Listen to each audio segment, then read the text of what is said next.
दोस्तों नमस्कार, आप देख रहे हैं द दस्तक 24। आज इस एपिसोड में बात होगी मणिपुर राज्य की। यहाँ बीजेपी का राज है और बीजेपी के मुख्यमंत्री हैं एन बीरेन सिंह। दोस्तों मणिपुर पिछले काफ़ी दिनों से हिंसा की आग में सुलग रहा है। जाति हिंसा, आगजनी, तोड़फोड़, लूटपाट, हत्या जैसे हालात भयावह बने हुए हैं। यहाँ इंटरनेट बंद है। उपद्रवियों को देखते ही गोली मारने के आदेश दिए जा चुके हैं। हजारों लोग अपना घर बार छोड़कर पड़ोसी राज्य असम में पलायन कर रहे हैं। राजधानी इम्फाल से दक्षिण में करीब 63 किलोमीटर दूर स्थित चुराचंदपुर जिला हिंसा का केंद्र बना हुआ है। यहाँ बड़ी तादाद में आर्मी और असम राइफल्स के जवानों को तैनात किया गया है। आखिर ऐसी स्थिति आई क्यों सुलग रहा है नॉर्थ ईस्ट का गहना मणिपुर? इस पर आज बात होगी इस एपिसोड में। खबर देखने से पहले यदि अभी तक आपने हमारा चैनल सब्सक्राइब नहीं किया है तो तुरंत सब्सक्राइब कर लें और वीडियो को शेयर अवश्य करें। अब आते हैं आज के इस मुद्दे पर कि आखिर क्यों सुलग रहा है बीजेपी शासित मणिपुर राज्य। दोस्तों पूर्वोत्तर के इस राज्य में 3 प्रमुख समुदाय हैं। बहुसंख्यक मेती और 2 आदिवासी समुदाय कुकी और नागा रहते हैं। इनके बीच आपसी अविश्वास का इतिहास काफ़ी पुराना रहा है। राज्य की कुल आबादी में मेती की हिस्सेदारी 53% है, यानी आधे से अधिक। यह आर्थिक और राजनीतिक तौर पर मणिपुर का सबसे प्रभावशाली समुदाय भी है। इसी प्रकार राज्य की करीब 40% आबादी कुकी और नागा समाज की है। मेती सूबे के मैदानी इलाकों इम्फाल घाटी में रहते हैं।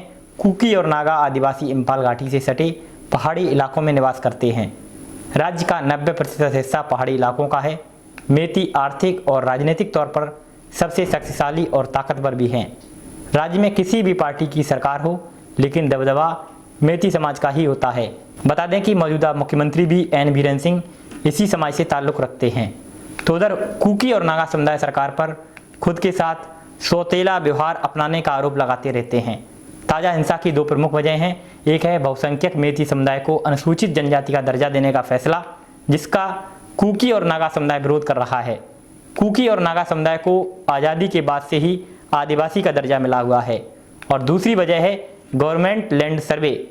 दोस्तों बीजेपी की अगुवाई वाली राज्य सरकार ने रिजर्व फॉरेस्ट यानी आरक्षित वन क्षेत्र को आदिवासी ग्रामीणों से खाली कराने का अभियान चला रही है। तो कुकी समुदाय इसके विरोध में है। तनाव की शुरुआत चुराचंदपुर जिले से हुई, जो राजधानी इम्फाल के करीब 63 किलोमीटर दूर है। बताया गया है कि अलग अलग हिंसा की घटनाओं में अब तक 54 लोगों की मौत की खबर है। हालांकि अनाधिकारिक आंकड़ा इससे कहीं ज़्यादा हो सकता है। गौरतलब है कि बीती 27 और 28 अप्रैल की हिंसा के मुख्य तौर पर पुलिस और कुकी आदिवासी आमने सामने थे, लेकिन 3 मई को स्थिति और ज़्यादा बिगड़ गई। इसने जाति संघर्ष का रूप ले लिया। एक तरफ मेती समुदाय के लोग तो दूसरी तरफ कुकी और नागा समुदाय के लोग हैं। इनके बीच जाति हिंसा के बाद स्थिति बेकाबू हो गई। इस बार हिंसा की जड़ में मेती समुदाय को एसटी का दर्जा दिए जाने का फैसला था। इसके खिलाफ कुकी और नागा आदिवासियों ने 3 मई को राज्य के सभी 10 पहाड़ी जिलों में ट्राइबल सॉलिडेटेड मार्च यानी आदिवासी एकता यात्रा निकालने का ऐलान किया। मार्च का आयोजन all tribal student union Manipur से किया गया। इस दौरान हिंसा भड़क गई, जिसके देखते ही देखते जातीय संघर्ष का रूप ले लिया गया। स्थिति इतनी बिगड़ गई कि 8 जिलों में मोबाइल इंटरनेट सर्विस सस्पेंड कर दी गई, कर्फ्यू लगा दिया गया। उपद्रवियों को देखते ही गोले मारने के आदेश दिए गए। हालात को काबू करने के लिए पुलिस के साथ साथ आर्मी और असम राइफल्स को उतार दिया गया है। अब सवाल उठता है कि बीजेपी सरकार जो कि मणिपुर राज्य में है, जो कि हमेशा विकास की दुहाई देती रहती है, तो आखिर मणिपुर में क्या हो रहा है? सरकार वहां पर क्या कर रही है? देश में मणिपुर जल रहा है। दिल्ली जंतर मंतर पर ओलंपिक मेडल विजेता पहलवान करीब 2 सप्ताह से धरने पर बैठे हैं और देश के जिम्मेदार नेता कर्नाटक में प्रचार प्रसार में लगे हुए हैं। यहाँ सभी राजनीतिक दल अभद्र भाषा के साथ साथ एक दूसरे को टारगेट कर रहे हैं, उनकी पोल खोलने में लगे हुए हैं। आखिर क्यों नहीं देश के गंभीर मुद्दों पर बात हो रही है? देश में करप्शन बड़े स्तर पर व्याप्त है।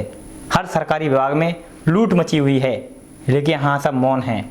जरूरी है हमारा सिस्टम जागे और आगे आए और बीच का रास्ता निकाला जाए, ताकि देश में हिंसा खत्म हो, जनता की नाराजगी खत्म हो। अब एक बार मणिपुर को समझ लेते हैं दोस्तों कि आखिर मणिपुर देश के लिए खास क्यों है। बता दें कि मणिपुर का शाब्दिक अर्थ आभूषणों की भूमि है। भारत की स्वतंत्रता के पहले यह रियासत थी। आज़ादी के बाद यह भारत का एक केंद्र शासित राज्य बना। यहाँ के मूल निवासी मैते जनजाति के लोग हैं जो यहाँ के घाटी क्षेत्र में रहते हैं। यहाँ के लोग संगीत तथा कला में बड़े प्रवीण होते हैं। मणिपुर को देश की ऑर्किड बास्केट भी कहा जाता है। यहाँ ऑर्किड पुष्प की करीब करीब 500 प्रजातियाँ पाई जाती हैं। अपने विभिन्न जीव जंतुओं एवं वनस्पतियों के कारण मणिपुर को भारत का आभूषण और पूर्व का स्विट्जरलैंड कहा जाता है। मणिपुर के लोग सादगी में विश्वास करते हैं और अत्यंत मित्रवत हैं, जो कि भारत के अन्य लोगों को अपनी तरफ आकर्षित करते हैं। मणिपुर में कुल 16 जिले हैं, तो वहीं एक राज्यसभा 2 लोकसभा की सीट हैं। जनसंख्या करीब करीब यहाँ पर 29 लाख है। तो दोस्तों, ये तो थी मणिपुर राज्य की जानकारी। उम्मीद करते हैं यह खबर आपको पसंद आई होगी, इसे आप शेयर अवश्य करेंगे। ऐसी रिपोर्ट्स के लिए बने रहें हमारे साथ और बने रहें द दस्तक 24 के साथ। नमस्कार।